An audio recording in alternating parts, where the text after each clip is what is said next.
What's up everyone, Bartoli's Hideout Gaming here, and today I'll bring you my top 10 PS2 games of all time. Yes, we're doing it again, guys. Last month I did my PS1 games of all time, and I really had a good time doing it, so I suppose I have to do the second one. And it looks like you guys also had a good time watching it, so here we go, let's do the PS2 games. Alright. Yeah, but first, let me tell you again, this is my personal list only. This is not IGN's, this is not Metacritic, this is nothing like that, guys, okay? This list is purely based on the experience that I had with these games when I was a kid. So, yeah, don't smash me in the comment section, okay? Alright, but before we start with my number 10, I want to mention some honorable mentions, okay? The first one is a cult classic game, and I'm saying that because this game goes by a crazy amount of money these days, and that's Shin Megami Tensei Digital Devil Saga. Guys, this game is a cult classic because it is really about cults and stuff. It's a dark JRPG which takes place on a post-apocalyptic world where players have to follow the story of Surf and his tribe, the Embryon, as they struggle for survival in a brutal and dark, mysterious world. Yeah, guys, if you're a fan of JRPGs and of course the series Shin Megami Tensei, this is a great spin-off, a great game, and the one that I recommend. Okay, next game on the list, guys, it's Rayman Revolution. Guys, this was probably one of the first games that I ever played for PS2. That's why it's on this honorable mention list, and that's why it holds a special place in my heart. Because this is like a classic platforming game, but it has nothing to do with Crash Bandicoot. It's more like Jak and Daxter style. The first one on PS1, it was not that great, but the second one I had a really good time, I really enjoyed it, and it is a game that I recommend, so here we go. My third honorable mention, guys, it's Final Fantasy XII. Alright, back in the day, it took me a few attempts to play this game beginning to end. I would get there around the 20-hour mark, and I would never go through it. I don't know why. Probably because there was an earlier game on the series that I really loved, and this was really different from that. Plus the story is very political, and I didn't like that much, but you know, with time, as I grow up, this game grew in me as well. And I finished it, and yes, I should have finished a long time ago as well. The combat is different, but great. It looks like an MMO, but it's not. I don't like MMOs that much, but I really love this game and this combat as well. The story is great, especially if you're a mature guy. You know, if you understand the world a little bit better. For a kid, I wouldn't recommend, but if you're in your 30s, 20s, 40s, and 50s, and so on, yeah, this is a really great game with a great story. Graphics are brilliant, and the music, it's awesome. So check her out if you haven't already. Okay, guys, let's get into my top 10 PS2 games of all time. And on number 10, it's Grand Theft Auto San Andreas. Okay, I could have put GTA 3 here and GTA Vice City, because they're both really great games, pioneer games. But I really love San Andreas more. I think this is the best GTA game on the PS2. Man, the liberty that we have playing this game is amazing. I spent hours and hours, hundreds of hours with this game on the streets, making trouble, buying houses, you name it. This is a really good game where the gameplay is really engaging, as you can engage in criminal activities, you know, pay for hookers, or simply drive around the streets. It was so much fun. Plus, this time, the game has a great story, compared to previous GTI titles, of course. As you play as CJ, a guy that returns to his hometown to avenge his mother's death and rebuild his gang. So I don't think I need to tell you anything more about this game. I'm pretty sure you know about it. If you like GTA 5, I mean, this is a must. You should really play this. Ballers! Drive-by! Incoming! Oh, mother! My car! We gotta get back to the hood, man. It's too crazy around here. Okay, moving on to number 9. I ranked the first game, that's probably my number 7 or 8, I can't remember, on the PS1. And the second game, it's no different, guys. That's Spider-Man 2. And honestly, I'm not a big fan of Spider-Man, of the Spider-Man movies and the Spider-Man franchise. I just really like the game. Spider-Man 2 introduces an open world New York City game, allowing players to swing freely between skyscrapers, which feels incredible, fluid and satisfying. The web swinging mechanics are often praised as the game's highlight, offering a sense of speed and agility that was unmatched at the time. Combat is straightforward but fun, with a mix of combos, web attacks and acrobatics that make fighting enjoyable. This game has everything that to put you there sitting down and enjoy your time swinging around. You think Spider-Man killed your dad? He did kill my dad, and someday I'll get him for it too. You tell him that next time you see him. Yeah, well... Okay, number 8 on my list is Devil May Cry. Guys, I have the PS3 case. I don't know what the hell happened to my PS2 case. I can't see it. It's probably because I reckon it's on my brother's place, because this was his game and I was only allowed to play when he was not at home, okay? He would play, I would watch it, and yeah, my brother would not let me play. So whenever he was away, I would play and he would kill me because I would mess up his saves and all that. It was a nightmare, but the game is really good. It's a dark game, but the action combat is really fun, engaging, very fast, and you can switch between the swords and the pistols while in combat, face-based. Is really good.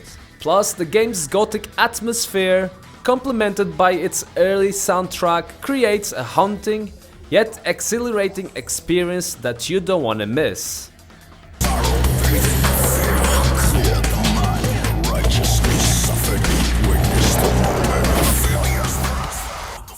Right, next game on the list is The Lord of the Rings: The Return of the King. I've spoken about this game before and I'm gonna do it again because this is probably the best multiplayer game, I would say multiplayer co-op game on the PS2 for me, because I played this with my brother. I'm a really big fan of the Lord of the Rings movies, and so when we got this game I was like, yes, let's do it. But then I figured out that you can actually play it on the same screen with your brother or with someone, with a friend, and that was amazing. And what a great time I had playing this with my brother. The graphics were amazing. It looked like you were playing the actors, you know the characters. Really, it really didn't even feel like you were playing a gaming character. It looked like it was real. Plus, the voice acting was the actors as well, so it really felt like you were in that world playing that game. You looked like you were there yourself and you were experiencing all the experience that the Lord of the Ring has. It was really good. The combat is brilliant, it's fast-paced as well, and again you can play with your friends. What's better than that, right? Okay, let's move on. It's no wonder none survive these paths. Well fought, my friends! Number 6 on my list, guys. It's a game that I'm pretty sure it's on your list as well, and that's God of War 2. This game is ranked by many the best game in the PS2, but even though I like this game very much, I couldn't put it high on my list because of nostalgia. God of War 2 is a masterful sequel that builds on the foundation of the original, delivering an epic and intense experience. Gameplay-wise, it refines the mechanics of its predecessors, offering a perfect blend of brutal combat, intricate puzzles and platforming challenges. The game also introduces new weapons and abilities, which add depth to the combat and puzzle solving aspects. Yeah guys, this game is, you know, probably one of the best games in the PS2, so play it if you haven't already. Especially if you played the newer God of War, like Ragnarok and the other one, so yeah, you can go back and still enjoy this game. Alright, let's move on to my number 5. I mean, this is a game that you probably never, not probably, you definitely never played it, and that's the operative No One Lives Forever. Okay guys, let me explain this. Okay, so this game for me, is it the best shooting game on the PS2? Absolutely not. Is it the best adventure game on the PS2? Absolutely not. Is that a better stealth game on the PS2? Absolutely. But what makes this game so special is because it blends all of these types of games into one, and it provides you a really unique experience. The operative No One Lives Forever is a first-person shooter set in the 1960s that delivers a unique blend of humor, action and espionage. You play as Kate Archer, a British spy tasked with taking down a global terrorist organization. The game stands out for its witty dialogue, quirky characters and vibrant, retro-inspired visuals. Be careful! She's dangerous!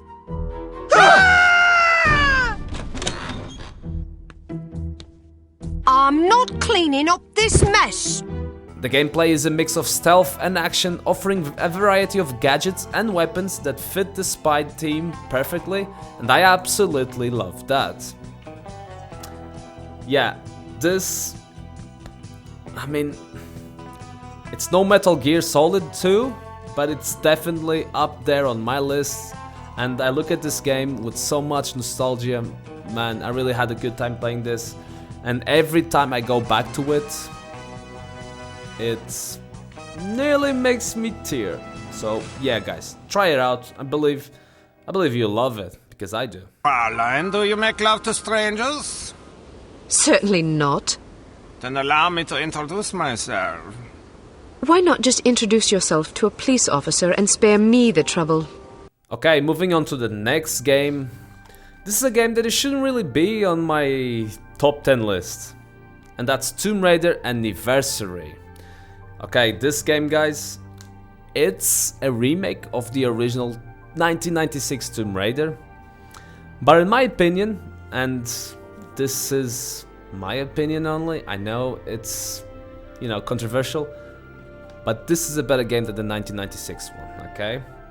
Obviously remakes will always be problems with remakes, but this game, even though it's linear, everyone complains it's so much linear than the 1996 game, you know, the puzzles are better, the graphics are obviously better, the music is as good as the 1996 one, and this game offers a nostalgic yet fresh experience for fans and newcomers alike.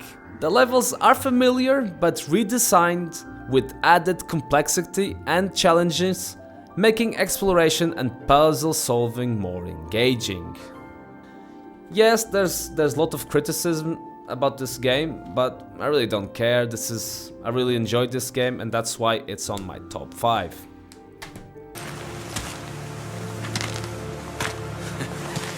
Damn, you really had me going there. Okay guys, next game on my list is a game that, you know, I played really recently, and I automatically put it on my number 3, and that's Silent Hill 2. Silent Hill 2 is a psychological horror masterpiece that pushes the boundaries of typical survivor horror games. Released in 2001, it stands out for its haunting atmosphere, complex narrative, and deep exploration of themes like guilt, grief, and inner torment. I'll be honest with you, I always knew the existence of this game, but I only played it after watching an episode of Resonant Arc. They did a podcast about this game, about the story of this game, and I absolutely fell in love. I was hooked from day one, and I watched it. It was like, I don't know, 20 episodes talking about this game, and if you haven't watched it, you should really give it a go.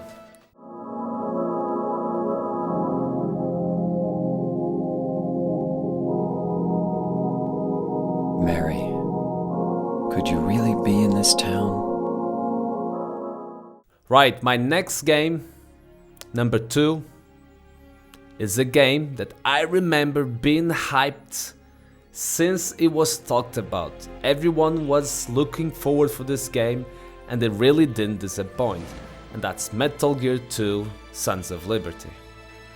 Metal Gear 2 is a masterful blend of stealth, action and narrative depth that has left a lasting impact on the gaming industry. Released in 2001, this game pushed the boundaries of storytelling in video games with its complex narrative, philosophical themes and unexpected plot twists. The gameplay is refined from the original Metal Gear Solid, offering more fluid controls, first-person aiming and innovative stealth mechanics. The introduction of Raiden as the main character was a bold move that initially divided fans, but ultimately added a fresh perspective to the series. The soundtrack is amazing, the themes of the game are visually well redefined, and man, the story, I don't want to talk about it. This game is a masterpiece, and if you haven't played already, please give it a go. You can play it on PS5 and PS4 and Nintendo Switch with this Master Collection, so if that's the only way you can play this game, please do. If you want to spend money, get it on DuckStash.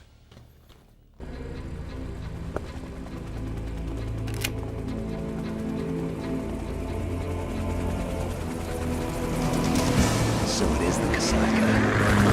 Russian choppers. Right. Guys, my number 1. This game, I don't know. I think I put more than 600, 700, 800 hours since it was released. That's Final Fantasy X. Guys, I don't know. What can I say about this game? This game blew my mind, man. It really did. I bought this game when it was released on the PS2. I don't know.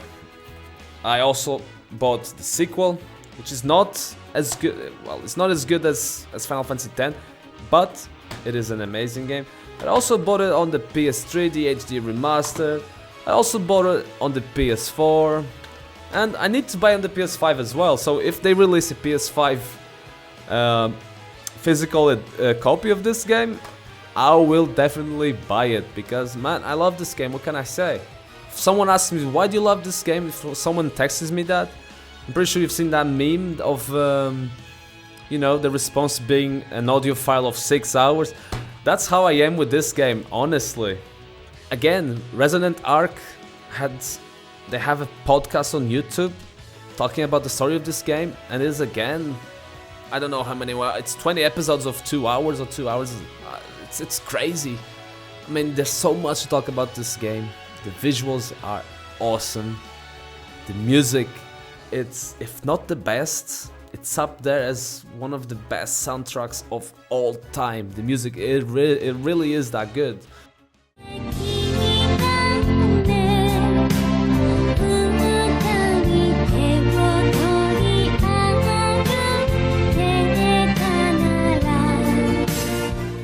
It had voice, I think it was the first Final Fantasy game to have voice acting, and they were really good.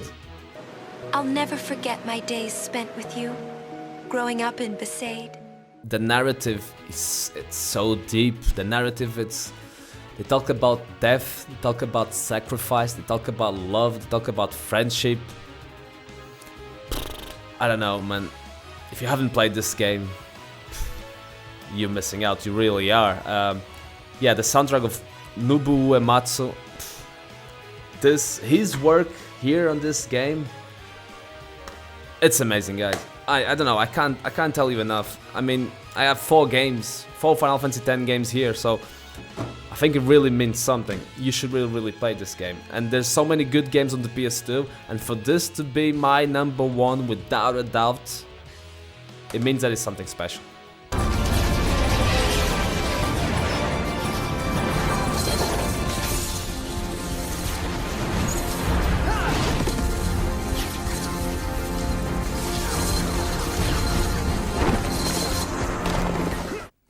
But that's me, guys. That's my list, and I want to know yours. What do you guys think? What's your top 10, top 5, top 3 PS2 games of all time? Do you agree with my choices?